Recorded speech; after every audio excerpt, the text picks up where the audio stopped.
नमस्कार. सुमारे 5000 वर्षापूर्वी महाभारतात भगवान श्रीकृष्णाने अर्जुनाला जे उपदेश दिले आहेत ते सर्व गीतेमध्ये आहेत. गीतामध्ये आत्मा, परमात्मा, भक्ती, कर्म आणि जीवनाचे विस्तारित रूपात वर्णन केले आहे. श्रीमद भगवद्गीता फक्त धार्मिक ग्रंथ नसून गीता उपदेश आपल्या जीवनात आणून आपण जीवनातील प्रत्येक समस्या सोडून जीवन शांतीपूर्ण करू शकतो. गीतामध्ये 18 अध्याय आणि 700 श्लोक आहेत, जे की सर्व महत्वाचे आहेत. श्रीमद भगवद्गीता केवळ तुमच्यामध्ये तुमच्या स्वतःचे तसेच संपूर्ण सृष्टीचे निरीक्षण करण्याचा आणि जाणून घेण्याचा योग्य आणि निपक्षपाती दृष्टिकोन निर्माण करत नाही, तर अशा पालनातून मिळवलेले ज्ञान कसे हाताळायचे हे देखील शिकवते. वास्तविक पाहता मनुष्य जो आनंद नेहमी बाहेरच्या सुखात शोधतो तो त्याच्यामध्येच असतो. परमात्मा कधीही कोणाचे भाग्य लिहित नाही. जीवनात प्रत्येक पावलावर क्षणोक्षणी आपला विचार, आपला व्यवहार आणि आपले कर्मच आपले भाग्य निश्चित करतात. श्रीमद भगवद्गीतेत भगवान श्रीकृष्णानुसार मनुष्याने कधीही आपली बुद्धी, विवेक, परिश्रम आणि सामर्थ्यावर कधीही संशय न घेता सदा सत्य आणि स्वधर्माच्या बाजूने असले पाहिजे. जो व्यक्ती स्वतःवर संशय घेतो व असत्याच्या बाजूने असतो तो कधीच जीवनात यशस्वी होत नाही. या दोन परिस्थितीमध्ये कधीच आवश्यक निर्णय घेतला नाही पाहिजे. एक, जेव्हा आपण खूप खुश असतो आणि दुसरे, जेव्हा खूप दुःखी असतो. तेव्हा या दोन्ही परिस्थितीत कधीच आपण योग्य निर्णय घेऊ शकत नाही. आपण कोणीही असा, प्रत्येकाला संघर्षाचा सामना नेहमी करावा लागेल. कृष्ण प्रत्येक परिस्थितीत जगला आणि जिंकला सुद्धा. श्रीकृष्ण म्हणतात, परिस्थितीला घाबरून पळून जाऊ नका, तर परिस्थितीचा सामना करा. कारण कर्म करणे हेच मानव जीवनाचे पहिले कर्तव्य आहे. कर्मानेच आपण संकटाचा सामना करून जिंकू शकतो. 5 तत्वाने शरीर बनलेले आहे: आग, जल, वायू, पृथ्वी आणि आकाश. मृत्यूनंतर हे 5 तत्वातच विलीन होणार आहे. नैनम छिंदन्ति शस्त्राणि नैनम दहती पावक न चैनम क्लेदयांतापो न शोषयती मारुत. म्हणजे आत्म्याला शस्त्राने कापू शकत नाही, आगीने जाळू शकत नाही, पाण्याने भिजवू शकत नाही, हवेने आपण वाळू शकत नाही. म्हणजे आत्मा हा अमर आणि शाश्वत गोष्ट आहे. जेव्हा अर्जुनाने श्रीकृष्णाला विचारले की मन वायूसारखे खूप चंचल आहे, त्याला नियंत्रित कसे करायचे, तेव्हा श्रीकृष्णाने उत्तर दिले की मनाला अभ्यास करून आणि वैराग्यानेच नियंत्रित करता येते. ज्याने आपल्या मनावर विजय मिळवला त्याचे मन त्याचा मित्र आहे, आणि ज्याला आपल्या मनावर नियंत्रण मिळवता येत नाही त्याचे मन त्याचा सगळ्यात मोठा शत्रू आहे. शरीरापेक्षा श्रेष्ठ इंद्रिय आहेत, इंद्रियापेक्षा श्रेष्ठ आपलं मन आहे, मनापेक्षा श्रेष्ठ बुद्धी आहे, बुद्धीपेक्षाही श्रेष्ठ आत्मा आहे. म्हणूनच हे अर्जुन, तू आत्म्यामार्फत बुद्धीला वश कर, बुद्धी मनाला वश करेल, मन इंद्रियाला वश करेल आणि इंद्रिये शरीराला वश करतील. म्हणजे तुझ्यातील वाईट विचारांना आळा बसेल.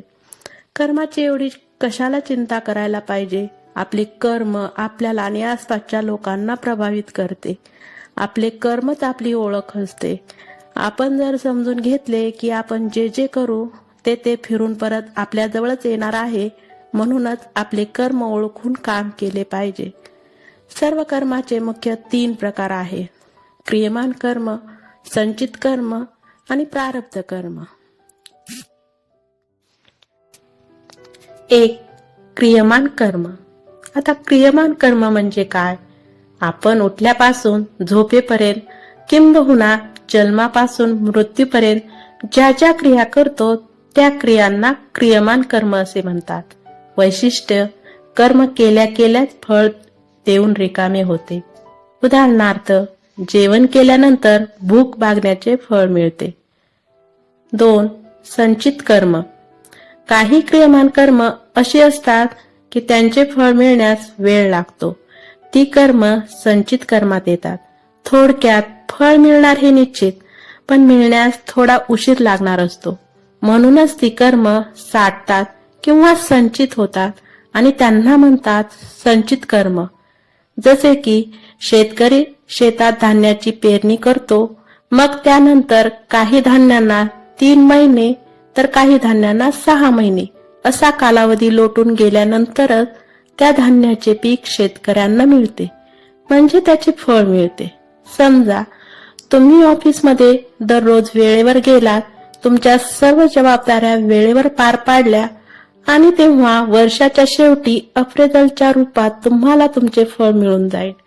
काही कर्माचे फळ तुम्हाला कळणार सुद्धा नाही की ते कधी मिळणार आहे, पण ते मिळेल हे मात्र निश्चित.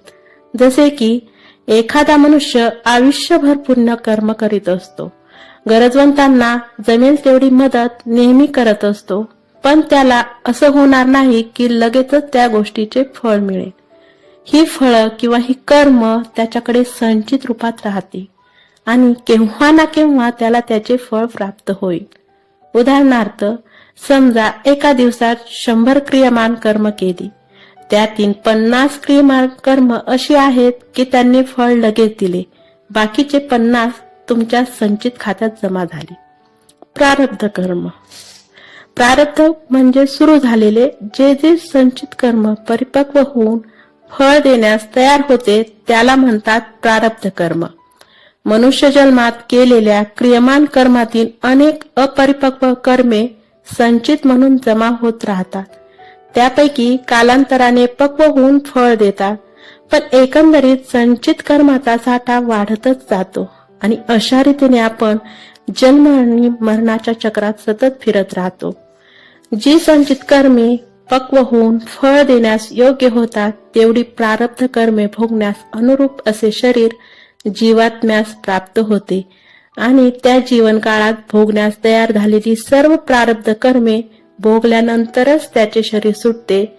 त्यास कर्माच्या सिद्धांतानुसार जे पेराल तसेच उगवेल, जे कराल तसे भराल.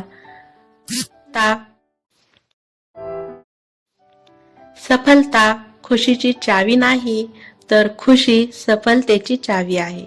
आज जे कर्म आपण करता त्याच्यावर प्रेम केले तरच तुम्ही सफल व्हाल. जेव्हा माणूस त्याच्या कामात आनंद शोधतो तेव्हा त्याला पूर्णत्व येते. जीवन ना भविष्यात आहे ना भूतकाळात आहे, जीवन तर या क्षणी वर्तमान काळात आहे. श्रीकृष्ण म्हणतात, तपस्यापेक्षा योगी श्रेष्ठ आहे. अनुभववादी लोकांपेक्षाही एका योगीला श्रेष्ठ समजले जाते. सकाम कर्म करणाऱ्या कर्मनिष्ठांपेक्षाही योगी श्रेष्ठ आहे. म्हणून हे अर्जुन, तू योगी हो. जीवनात यश अपयश ह्या गोष्टी येतातच, ही काही मोठी गोष्ट नाही, परंतु त्यानंतरही हार मानणे ही सर्वात मोठी कमतरता आहे. तुमची चिकाटी, तुमचे समर्पण दर्शवते जर तुम्ही काही काम करत असाल तर तुम्हाला यश मिळेलच असे नाही, पण अपयशाची भीती बाळगण्याची गरज नाही. वारंवार अपयश आल्यावरही निराश होऊ नका, तर प्रयत्न करत राहा. जी व्यक्ती पडल्यानंतर पुन्हा उठण्याचा प्रयत्न करते ती व्यक्ती एक दिवस नक्कीच यशस्वी होते, कारण त्या व्यक्तीची विचारसरणी सकारात्मकतेने भरलेली असते. सर्वात शक्तिशाली गोष्ट म्हणजे तुम्ही स्वतःवर खरे असणे. असे म्हणतात की सत्याला पुराव्याची गरज नसते आणि ते तुम्हाला जीवनात यशस्वी होण्यात मदत करते. खरं तर जेव्हा तुम्ही लोकांशी चांगले वागता, सर्वांचा आदर करता आणि विशेषतः स्वतःशी प्रामाणिक राहता, तेव्हा तुम्ही आपोआप यशाच्या शिडीकडे वाटचाल सुरू करतात. आयुष्यात सर्वात अधिक स्वतःवर प्रेम करणं शिका. जर तुम्ही तुमच्या कामात मेहनत घेतली तर तुम्हाला यश मिळवण्यापासून कोणीही रोखू शकत नाही. एका वेळी एक गोष्ट करा आणि मनापासून करा, बाकी सर्व विसरून जा. जेव्हा तुम्ही आवडीने कोणतेही काम करता तेव्हा त्याचे फळ तुम्हाला नक्कीच मिळते. मग ते तुमचा अभ्यास असो, नोकरी असो किंवा व्यवसाय असो. म्हणूनच श्रीकृष्ण म्हणतात, तुम्ही कर्म करा, फळाची चिंता करू नका.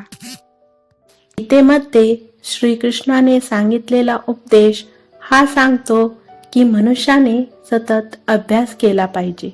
जेव्हा आपले मन कमजोर असते तेव्हा परिस्थितीत समस्या प्रॉब्लेम होत असते आणि जेव्हा मन स्थिर असते तेव्हा परिस्थिती एक आव्हान चॅलेंज बनते आणि जेव्हा आपले मन मजबूत असते तेव्हा परिस्थिती संधी म्हणजेच अपॉर्च्युनिटी बनते. जेव्हा आपण आपल्या जीवनात एखादे ध्येय निश्चित करतो तेव्हा जसा जसा टाइम जाईल तसे तसे आपण आपले ध्येय विसरत जातो, कारण डिस्ट्रॅक्शन खूप असतात. जसं श्रीकृष्णाने सांगितले, मायाजालात अडकलेला व्यक्ती ईश्वराला विसरून जातो. तसेच खूप मेहनत करणाऱ्या व्यक्ती सुद्धा त्यांचा मार्ग भटकू शकतात. तो विचार करू लागतो, हे ध्येय वगैरे बेकार आहे, जीवनात मजा करूया, काय सांगता येईल, उद्या असेल नसेल. असो, लोकांना माहित नसते की डिस्ट्रॅक्शन स्वतः मेहनत करणाऱ्या लोकांना आजमावते, परीक्षा घेते की ही व्यक्ती डिस्ट्रॅक्शन मध्ये गुंतून राहते की याच्यातून पार पडते. अशा तऱ्हेने जो न भटकता खूप मेहनत घेतो तोच यशस्वी होतो. आपण ज्या प्रकारच्या लोकांबरोबर वेळ घालवू, काही काळ लोटल्यानंतर आपलेही विचार त्यांच्यासारखेच व्हायला लागतात. त्यामुळे नकारात्मक विचार करणाऱ्या लोकांपासून दूर राहिले पाहिजे आणि जे लोक सकारात्मक विचार करतात त्यांच्या जीवनात चांगली ध्येय आहेत त्यांचा रिस्पेक्ट केला पाहिजे. कारण आज भलेही ते काही नाहीत, पण श्रीकृष्णाने गीतेत सांगितल्याप्रमाणे जशी भावना तसा परिणाम. तशा प्रकारे योग्य मार्गावर चालणारे लोक एक ना एक दिवस नक्कीच यशस्वी होतात. त्यांना त्यांची मंजिल मिळतेच. कधी कधी असे होते की जर आपण मेहनत योग्य मार्गाने घेत असाल तर कितीतरी वेळा आपल्याला आपल्या यशावर विश्वास बसत नाही. आपल्याला समजत नाही की आपण एवढी मेहनत घेतली आहे आणि जेव्हा यश येते तेव्हा वाटते आपण खूप मोठं यश संपादन केले, एवढे कष्ट तर मी घेतलेच नव्हते. आणि मित्रांनो, महान लोकांचा हाच गुण आहे की कष्ट तर खूप घेतात पण त्यांना त्यांचे भान राहत नाही की ते किती कष्ट करतात. हा त्यांचा मोठेपणा दाखवतो. अभ्यासापेक्षा ज्ञान श्रेष्ठ आहे, ज्ञानापेक्षा परमेश्वराचे ध्यान श्रेष्ठ आहे, ध्यानापेक्षाही सर्वात श्रेष्ठ आहे सर्व कर्मफळाचा त्याग करणे, ज्याने लगेचच्या लगेच शांत वाटते. एका विद्यार्थ्याने किंवा कोणत्याही व्यक्तीने ज्याला जीवनात ध्येयप्राप्ती किंवा मोठं काही करायचं आहे त्यांनी कमी जेवले पाहिजे आणि आपला फोकस पूर्ण आपल्या कामावर ठेवला पाहिजे. प्रत्येक भावनेमध्ये म्हणजे इमोशनमध्ये लक्षात ठेवले पाहिजे की मी माझे स्वप्न कसे पूर्ण करू शकतो. आपल्याच कामामुळे आपल्याला सुख किंवा दुःख मिळत असते. असं समजा आपले शरीर एखाद्या शेताप्रमाणे आहे आणि आपण शेतकरी. आता आपण जे जे त्या शेतात पेरू तसेच फळ त्या बियाप्रमाणे भविष्यात मिळेल. याच्यामुळे हे आपल्या आजच्या कर्मावर अवलंबून आहे की भविष्यात कसे फळ मिळेल. वेळात वेळ काढून हा व्हिडिओ ऐकल्याबद्दल खरंच तुमचे मनापासून खूप खूप आभार.